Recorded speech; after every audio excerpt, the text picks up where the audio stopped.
rotation in their bullpen with Brian Wilson coming back. So I'd have to say that the favorites would have to be the Dodgers. Yeah, I definitely agree with you on that. As for the American League, three-way tie. It seems like it's been that way for about a month now.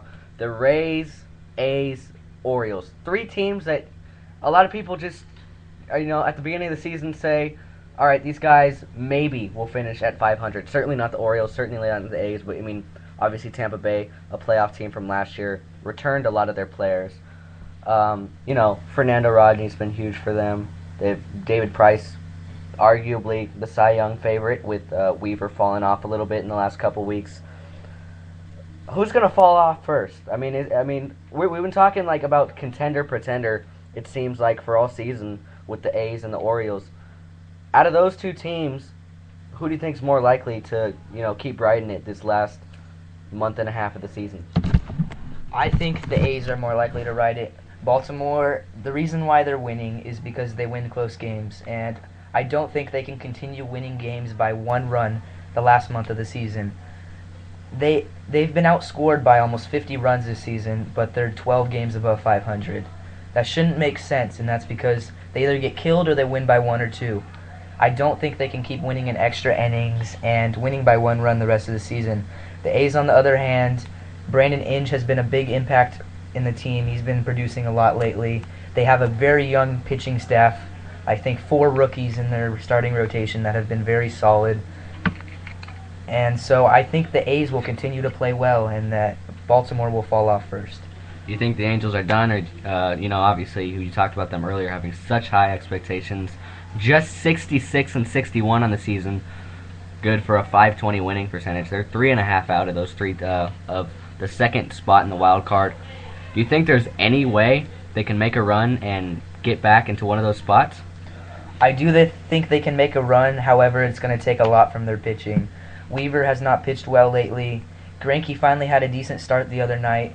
Wilson has been absolutely awful lately. He hasn't won a game since June. And Herron's looked a little better lately, but he's not overpowering other teams. And then Santana, after a great season last year, he's been pretty shaky. However, moving Richards to the bullpen does solidify some things a little, but their bullpen has been struggling too. So if they want to make a run, they have to fix their pitching problems, get their players healthy. Poole's obviously out right now. And so I don't think they can beat Tampa Bay in a play-in game, however. I don't think anyone can beat David Price in a play-in game, and I do think the Tampa Bay Rays, if they don't catch the Yankees, will win the wild card spot. Very good points you bring up there. Obviously the Tigers, don't discount them, one of the American League favorites coming into the season, only one game out, so we'll see how things play out for the team in the Motor City. When we get back, we're going to go over some Major League Baseball scores. We're going to have Neff on for another segment. Very good work from him so far. Very impressed. Of course, he's from the St. Louis Post-Dispatch. We'll be back on Chris's Corner, Spreaker.com. Welcome back, Chris's Corner on Spreaker.com. I'm here with Travis Neff of the St. Louis Dispatch Post-Dispatch. How's it pronounced? Post-Dispatch. All right, that's what I was thinking. Of course, he gave us some good insight on the MLB playoff picture and a lot of games tonight involving that. The big game was in Tampa, and that's where the A's were victorious over the Rays. That game, the A's won 4-2. Other games that just went final: San Diego beat Arizona 9-3. Chicago, just keeps on amazing us. They're staying 2.5 ahead in the Central by winning over Seattle 5-4. Pittsburgh shut out Milwaukee 4-0.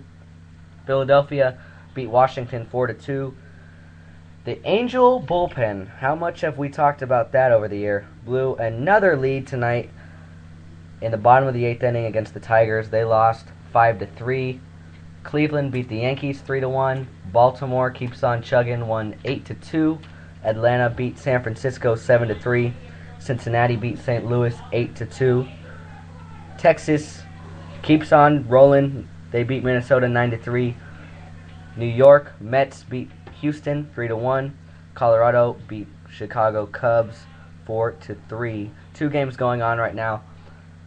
The mess that is the Boston Red Sox were winning 9-3. They were winning 9-3. That was until the 7th inning struck and the Kansas City Royals struck for 6 runs. This game is still going on in the top of the 12th. Very reminiscent to the Thursday night game against the Angels, which the Angels won 14-13. So that game still going on at Fenway. 9-9 is the score in the top of the 12th from Boston. And the new look Los Angeles Dodgers are up on the Marlins and Josh Johnson 7-2. That game in the top of the 7th at Chavez Ravine in Los Angeles. Some other baseball-related news, not really MLB news, but potential MLB news, is that Roger Clemens was back on the mound at age 50, striking out hitters once again. The 7-time Cy Young Award winner pitched in front of scouts from the Houston Astros and Kansas City Royals, and it was straight from Sugar Land, Texas, where he pitched for the Sugar Land Skeeters of the Independent League. Clemens tossed 3 1/3 scoreless innings Saturday night for the Sugar Land Skeeters of the Independent Atlantic League. He faced the Bridgeport Bluefish and struck out 2 batters, including former Major Leaguer Joey Gathright, to start the game. So, obviously, I remember Joey Gathright. He was a speedster for the Royals a few years ago. He allowed 1 hit and did not walk a batter and threw only 37 pitches in this 3 1/3 scoreless inning outing. The 50-year-old Roger Clemens, as we bring back in Travis Neff of the St. Louis Post-Dispatch, does this guy still have it in him to pitch in a major league game? I do think he has it in him. However, I don't think it will happen. He obviously has the control he always had. Not a guy that would walk many batters. However, I don't think his arm can handle the pitching in the majors. He's going to need to throw more than 30-some pitches if he's going to pitch in a major league game. And he's going to be facing major league batters. He doesn't have the velocity that he once had at 50 years old.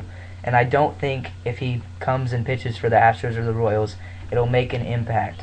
The only thing I could see happening is him coming back and pitching for the Astros just for like a fan game. And the Astros already out of the playoff run, obviously. Some 35 games back. So that's the only probable thing I could see is him pitching for the Astros just to come back into the bigs and for one more game. I mean, you agree with me though that it would be pretty fun. I mean, it'd be a fun thing to watch. Like, I mean, I don't think I'd ever, to be honest, I don't think I'd ever watch a Houston Astro game, you know, this season or last season, probably next season either, unless they're, you know, playing a local game here. But I mean, wouldn't that be fun to watch Roger Clemens pitch, you know, for the Houston Astros, the worst team by far in the major leagues? I mean, certainly it would help with attendance in Houston, but I mean, would it be a game you would tune into? And as a fan, why? It would be a fun game to watch just to see Roger Clemens on the mound. Obviously, you would see a huge increase in Houston attendance, which has been down the last couple of seasons with a very young team that many consider AAA talent. And I would tune into it as a fan. Just it would be a great to see Roger Clemens on the mound again. However, again, I do not think it's going to happen. Well, certainly we will be on the Roger watch over the next couple of weeks as he continues his journey with the Sugar Land Skeeters. As we have a picture here on ESPN of him acknowledging the crowd after his 3 1/3 scoreless inning Saturday night. So, big shout out to Roger Clemens for gearing it up a couple more times and still showing that he can throw that baseball from the bump at the age of 50. There was a lot of preseason games today, but one we want to focus in on was the battle of number 1 and number 2 picks in the NFL draft this past April. It was Andrew Luck and RG3. Each threw 2 touchdowns. The Redskins did win 30-17, and we had Luck throw 14 of 23 for 151 yards. Luck ran for 1, threw for 1, and then Griffin went 11 for 17 with 74 yards, ran for 1, threw for 1. You're a big guy on Andrew Luck. You like Andrew Luck a lot, Travis. Do you see Andrew Luck leading this team to a 500 season or possibly even a winning season this year in Indianapolis, or do you think it's just too soon and they don't have the other pieces to surround him yet? I think Andrew Luck is a great player. However, doesn't quite have the experience yet in the NFL. He is an NFL-type quarterback, pocket presence, strong arm. However, he does not have the receiver package line that the Colts once had, and I don't think I see them having a 500 season.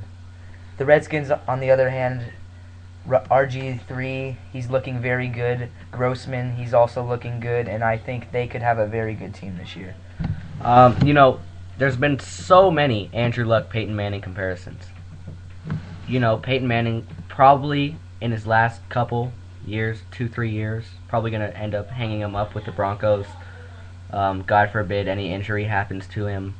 You'd like to see a guy like Peyton Manning go out on his own terms, but say Manning, leads the Broncos to the playoffs a few times, but doesn't win another Super Bowl. Obviously, still has an impressive career resume. When Andrew Luck finishes his career, do you see him on the all-time list above Manning, right next to Manning, or below Manning? I see him below Manning. I don't know if, as of right now, I don't see Luck playing for a good of team that Manning once had around him. It's hard to throw for the most yards or have the best numbers in the NFL as a quarterback if you don't have the best team. You saw Drew Brees a couple years ago break the passing record. He had a very good team around him, and that's why Brees continues to impress with his passing numbers. However, we can't tell right now if Luck will have a team that will give him the numbers and he will be able to produce as much as Manning did with the Colts when they were very good. Yeah, certainly, a lot of key players. There's so many of them that were with the Colts in Manning's time, not only on the offensive end, but the defensive end. Like Bob Sanders and Dwight Freeney, and on the offensive end, you got guys like Marvin Harrison and everybody else. So we're going to take a quick break and come on back. You're listening to Chris's Corner on Spreaker.com.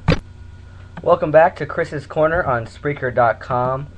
I'm Chris Sylvester, and if you haven't been listening, I am joined by Travis Neff of the St. Louis Post-Dispatch. We've had a lot of insight. We've talked about the wild card. We've talked about this Colts-Redskins games. Real quickly, I want to get you guys the rest of the scores from the preseason games. Obviously, there's a couple games tomorrow to be played. The big game I'm going to watch tomorrow is the Broncos and the Giants. But two games going on right now. Dallas leads St. Louis 20-12. That game with 3 minutes to go in the fourth quarter. New Orleans and Houston, possible playoff preview, but obviously the Houston's, actually it would have to be a Super Bowl preview because they are both from different conferences, but those two teams knotted up at 27 with 4:56 to go in the fourth. Washington, as we mentioned, beat Indianapolis 30-7. Pittsburgh beat Buffalo 38-7. Oakland beat Detroit 31-20. Green Bay beat Cincinnati on Thursday night 27-13. Baltimore beat Jacksonville 48-17. Another game on Thursday, Tennessee beat Arizona 32-27. Philadelphia beat Cleveland by the score of 27-10. Atlanta beat Miami 23-6. Tampa Bay edged New England 30-28. Another game on Thursday, Russell Wilson from Wisconsin really looked good starting for the Seahawks. He's probably going to win that job. As well, Terrell Owens had a good game as well on Thursday as the Seahawks went into Arrowhead Stadium and crushed the Chiefs 44-14. Another Thursday game which Phillip Rivers did not play in. Neither did Adrian Peterson, but both those guys are expected to be ready for their openers respectively. San Diego won that game at Minnesota 12-10, and Chicago beat the Giants, the defending champion Giants, 20-17. And as I mentioned, San Francisco and Denver play tomorrow, as well as Carolina and the Jets. So, I think it'll be kind of cool to see Cam Newton match up with Tim Tebow in the same game. That's something that I'm going to be looking forward to as we are getting ready to wrap up our show here. Travis, final thoughts on what to watch for this week in sports. Well, there's a lot to watch for. Obviously, Cardinals going on a big road trip. We'll see how the Dodgers do with this new lineup, how the Angels rebound after another bullpen blow. some important football starting this week in college football. Thursday night kickoff. I don't know who plays, but Rice.